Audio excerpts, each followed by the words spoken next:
नमस्कार, आप देख रहे हैं सी न्यूज़ भारत और मैं हूं आपके साथ पवन शर्मा। सी न्यूज़ भारत पर वक्त है न्यूज़ आर का।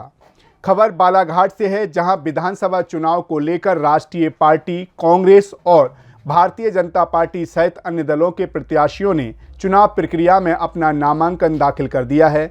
बालाघाट जिले के विधानसभा क्षेत्र बारासिवनी से निर्दलीय उम्मीदवार के रूप में मनोज लहरी ने भी नामांकन दाखिल किया। वहीं इस दौरान उन्होंने हमारे सी न्यूज़ भारत के संवाददाता विशाल से चर्चा की, तो आइए जानते हैं उन्होंने क्या कुछ कहा। मध्य प्रदेश में 17 नवंबर को विधानसभा चुनाव होने हैं, जिसको लेकर राष्ट्रीय दल समेत निर्दलीय भी अपना नामांकन भरकर मैदान में उतरे हुए हैं। बालाघाट जिले के विधानसभा क्षेत्र वारासिवनी में मनोज लहरी जी निर्दलीय के रूप में मैदान में उतरे हुए हैं। हम इनसे चर्चा करेंगे। मनोज जी, आपका सी न्यूज़ भारत में स्वागत है। जी भैया, धन्यवाद। जैसे कि मनोज जी, आप वारासिवनी विधानसभा से एक निर्दलीय के रूप प्रत्याशी के रूप में मैदान में आए हुए हैं, क्या मुद्दे हैं आप लोग? सर्वप्रथम भारत माता के चरणों में सत नमन। समस्त क्षेत्रवासियों को मेरा प्रणाम। मुद्दों की बात पे से मैं आपको ये बताना चाहूँगा कि अभी तक के जितने भी नेता आए, स्थानीय नेता जितने भी आए, सभी लोगों ने अपने अपने मुद्दे बताए और मेरा मानना ये है कि कितने मुद्दों को उन्होंने पूरा किया है। आज तक कितने मुद्दे पूरे हुए, अब जनता बताएगी उनको। तो मैं खुद मुद्दे नहीं बताना चाहता, मैं इस बार जनता से मुद्दे पूछने वाला हूँ कि आपके मुद्दे क्या हैं, आप मुझे मुद्दे बताइए और उसको पूरा करके मैं दूंगा।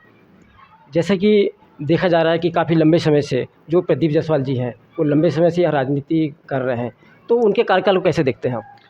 देखिए, सब अपने अपने हिसाब से अपना अपना कार्यकाल करते हैं। मेरा मानना ये है कि जिसका जितने कार्य करने की क्षमता है वो अपना उतना कार्य करता है। किसी साधारण व्यक्ति के ऊपर में, सामान्य व्यक्ति के ऊपर में अगर 1 कुंटल का बोझ उसका उठाने का रहे और उसके ऊपर 2 कुंटल का अगर अपन वजन रख दें तो वो नहीं उठा पाएगा। उसी प्रकार से हर किसी की सोच एक जगह पे आकर के सीमित समय पे ख़त्म हो जाती है। इतने साल 15 साल का उनका कार्यकाल रहा। 15 साल के कार्यकाल में प्रदीप जायसवाल जी को जितना जो कुछ करना था वो कर चुके हैं। जितना अच्छा उनने कार्य करना था उतना अच्छा कर चुके हैं।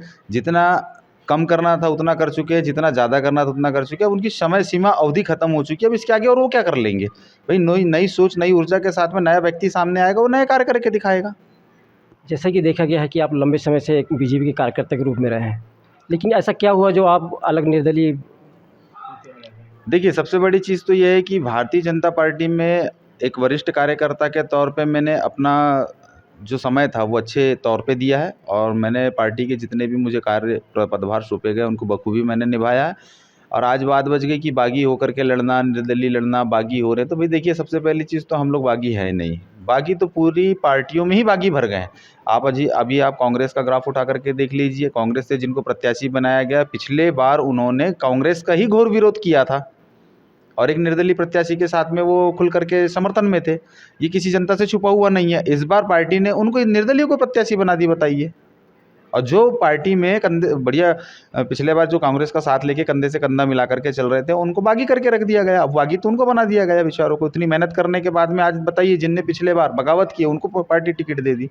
अब बात आती है हमारे भारतीय जनता पार्टी की, तो हमारे भारतीय जनता पार्टी का जिन्होंने अभी तक के खुल करके विरोध किया, खुल के विरोध, सरपंच चुनाव तक विरोध रहा उनका, नगर पालिका चुनाव तक विरोध रहा और अंत समय जब तक टिकट मिली नहीं, टिकट मिलने के बाद में भी भारतीय जनता पार्टी का नाम लेते हुए उनकी जबान लड़खड़ाते हुए नजर आई है।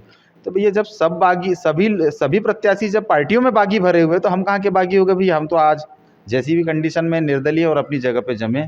और ये प्रजातंत्र है, प्रजातंत्र में चुनाव लड़ने का सबको अधिकार है। हम प्रजातंत्र में आते हैं, प्रजातंत्र के अंतर्गत हम चुनाव लड़ रहे हैं, हम अपने अधिकारों की लड़ाई लड़ रहे हैं।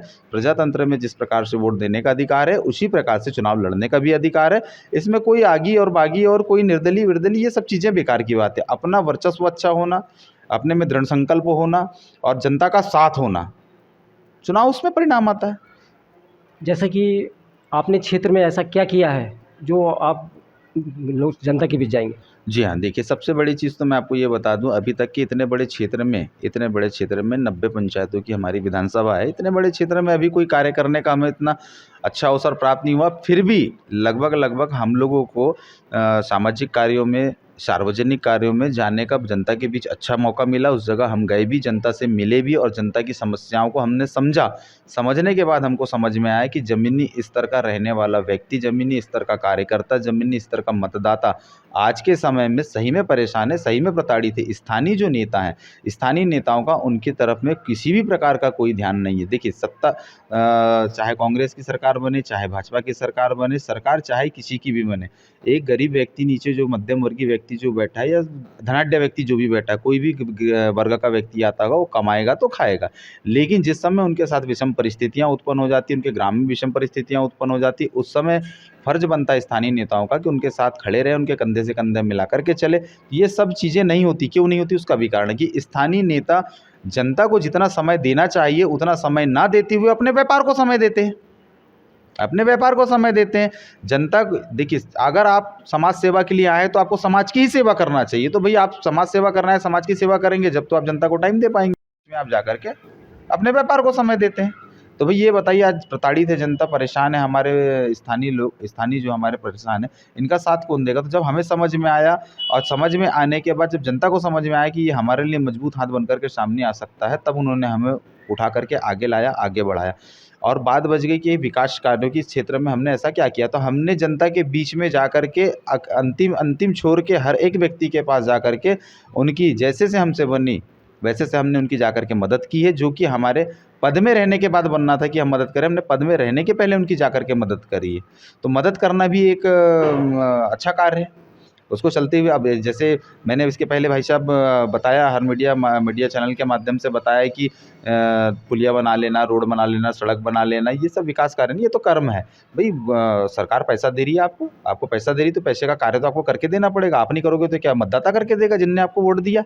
ये आपको करके देना पड़ेगा। आपने किसके सुख और किसके दुख में और कब, जिस पे उसको मैं उस विषम परिस्थिति में वो व्यक्ति फंसा हुआ था, तब आप उस समय कहाँ थे जब वो आपके पास में अपने आपके घर आकर के बैठा हुआ था और अपने आपसे अपनी बातें शेयर कर रहा था? उस समय आपके पास समय नहीं था उनकी बातें सुनने के लिए। जनता ने आपको मत दिया है, क्यों मत दिया है? कि आप उनके साथ विषम परिस्थितियों में खड़े रहें, आप अपना व्यापार करें, इसके लिए मत नहीं दिया है। तो सबसे बड़ी चीज़ ये है कि हम क्षेत्र में गए, क्षेत्र में जाकर के जनता के सुख में और दुख में बिना पद रहने के बाद भी हम खड़े रहें। बस हमारे साथ सबसे बड़ा बेनिफिट और सबसे बड़ा प्लस पॉइंट यही है। जनता इसलिए हमें आज पसंद कर रही है और खुल करके बहुमत कर रही है। आज 26 तारीख को आपने हमारी नामांकन रैली में देख ही लिया होगा। जैसे कि अगर जनता ने आपको चांस दिया, मौका दिया, तो आगामी समय जनता के लिए क्या करेंगे आप? देखिए, मैंने एक ही चीज़ बताया आपको कि जनता इस बार मुद्दे बताएगी, पूरा करके हम देंगे। फिर भी अगर ऐसी वाली अगर कोई बात आती है तो मैं थोड़ी सी बात आपको बताना चाहूँगा। सबसे ज़्यादा तो जैसे सरकारी जो संस्थान है, सरकारी संस्थान में स्कूल आते हैं, हमारे हॉस्पिटल आते हैं।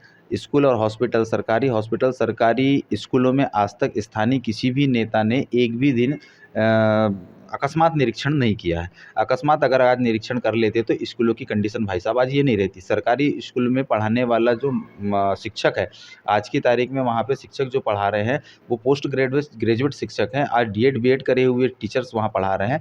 वहाँ से वैज्ञानिक पैदा हो सकता है, लेकिन वैज्ञानिक पैदा क्यों नहीं हो रहा? क्योंकि वहाँ प्रेशर नहीं है, दबाव नहीं है। अगर वहाँ प्रेशर मिल जाए, दबाव मिल जाए, स्थानीय नेताओं का वहाँ प्रेशर रहे, तो भाई वहाँ पे शिक्षक अच्छे से ध्यान देंगे, गौर से ध्यान देंगे, और वहाँ के जो हमारे पढ़ने वाले बच्चे हैं आज की तारीख में वहाँ का रिजल्ट अच्छा आएगा। और आज सबसे ज़्यादा अगर पैसा सरकार आज सबसे ज़्यादा अगर पैसा खर्च कर रही तो शिक्षा और स्वास्थ्य में खर्च कर रही है। ये सभी लोग जान रहे हैं। आज स्वास्थ्य विभागों की हालत देखो, घूसखोरी कितनी चल रही है। इसमें आप जा करके अपने व्यापार को समय देते हैं। तो भाई ये बताइए, आज प्रताड़ित है जनता, परेशान है, हमारे स्थानीय जो हमारे परेशान है, इनका साथ कौन देगा? तो जब हमें समझ में आया और समझ में आने के बाद जब जनता को समझ में आया कि ये हमारे लिए मजबूत हाथ बनकर के सामने आ सकता है, तब उन्होंने हमें उठा करके आगे लाया, आगे बढ़ाया। और बात बच गई कि विकास कार्यों की क्षेत्र में हमने ऐसा क्या किया? तो हमने जनता के बीच में जा करके अंतिम छोर के हर एक व्यक्ति के पास जा करके उनकी जैसे से हमसे बनी वैसे से हमने उनकी जा करके मदद की है। जो कि हमारे पद में रहने के बाद बनना था कि हम मदद करें, हमने पद में रहने के पहले उनकी जा करके मदद करी है। तो मदद करना भी एक अच्छा कार्य है। उसको चलते हुए अब जैसे मैंने इसके पहले भाई साहब बताया, हर मीडिया चैनल के माध्यम से बताया कि पुलिया बना लेना, रोड बना लेना, सड़क बना लेना, ये सब विकास कार्य नहीं, ये तो कर्म है। भाई सरकार पैसा दे रही है आपको पैसा दे रही, तो पैसे का कार्य तो आपको करके देना पड़ेगा। आप नहीं करोगे तो क्या मतदाता करके देगा जिनने आपको वोट दिया? ये आपको करके देना पड़ेगा। आपने किसके सुख और किसके दुख में और कब जिस पे उसको मैं उस विषम परिस्थिति में वो व्यक्ति फंसा हुआ था, तब आप उसके उस समय कहाँ थे जब वो आपके पास में अपने आपके घर आकर के बैठा हुआ था और अपने आपसे अपनी बातें शेयर कर रहा था। उस समय आपके पास समय नहीं था उनकी बातें सुनने के लिए। जनता ने आपको मत दिया है, क्यों मत दिया है कि आप उनके साथ विषम परिस्थितियों में खड़े रहें, आप अपना व्यापार करें, इसके लिए मत नहीं दिया है। तो सबसे बड़ी चीज़ ये है कि हम क्षेत्र में गए, क्षेत्र में जाकर के जनता के सुख में और दुख में बिना पद रहने के बाद भी हम खड़े रहें। बस हमारे साथ सबसे बड़ा बेनिफिट और सबसे बड़ा प्लस पॉइंट यही है। जनता इसलिए हमें आज पसंद कर रही है और खुल कर के बहुमत कर रही है। आज 26 तारीख को आपने हमारी नामांकन रैली में देख ही लिया होगा। जैसे कि अगर जनता ने आपको चांस दिया, मौका दिया, तो आगामी समय जनता के लिए क्या करेंगे आप? देखिए, मैंने एक ही चीज़ बताया आपको कि जनता इस बार मुद्दे बताएगी, पूरा करके हम देंगे। फिर भी अगर ऐसी वाली अगर कोई बात आती है तो मैं थोड़ी-सी बात आपको बताना चाहूँगा। सबसे ज़्यादा तो जैसे सरकारी जो संस्थान है, सरकारी संस्थान में स्कूल आते हैं, हमारे हॉस्पिटल आते हैं। स्कूल और हॉस्पिटल सरकारी स्कूलों में आज तक स्थानीय किसी भी नेता ने एक भी दिन अकस्मात निरीक्षण नहीं किया है। अकस्मात अगर आज निरीक्षण कर लेते तो स्कूलों की कंडीशन भाई साहब आज ये नहीं रहती। सरकारी स्कूल में पढ़ाने वाला जो शिक्षक है, आज की तारीख में वहाँ पे शिक्षक जो पढ़ा रहे हैं वो पोस्ट ग्रेजुएट शिक्षक हैं। आज डीएड बीएड करे हुए टीचर्स वहाँ पढ़ा रहे हैं। वहाँ से वैज्ञानिक पैदा हो सकता है, लेकिन वैज्ञानिक पैदा क्यों नहीं हो रहा? क्योंकि वहाँ प्रेशर नहीं है, दबाव नहीं है। अगर वहाँ प्रेशर मिल जाए, दबाव मिल जाए, स्थानीय नेताओं का वहाँ प्रेशर रहे तो भाई वहाँ पे शिक्षक अच्छे से ध्यान देंगे, गौर से ध्यान देंगे और वहाँ के जो हमारे पढ़ने वाले बच्चे हैं आज की तारीख में वहाँ का रिजल्ट अच्छा आएगा। और आज सबसे ज़्यादा अगर पैसा सरकार आज सबसे ज़्यादा अगर पैसा खर्च कर रही है तो शिक्षा और स्वास्थ्य में खर्च कर रही है। ये सभी लोग जान रहे हैं। आप स्वास्थ्य विभागों की हालत देखो, घूसखोरी कितनी चल रही है। बालाघाट से सी न्यूज़ संवाददाता विशाल की रिपोर्ट। जाहिर है, चुनाव नजदीक आने के साथ ही सभी पार्टियां सक्रिय हो जाती हैं। वहीं इस बार निर्दलीय भी किसी से कम नहीं दिखाई दे रहे हैं। वो भी जीत पाने के लिए पूरी तरह से मैदान में डटे हुए हैं। फिलहाल इस न्यूज़ आवर में इतना ही। देश दुनिया की तमाम खबरों के लिए बने रहिए सी न्यूज़ भारत के साथ। हर खबर आपके साथ, आपके हाथ।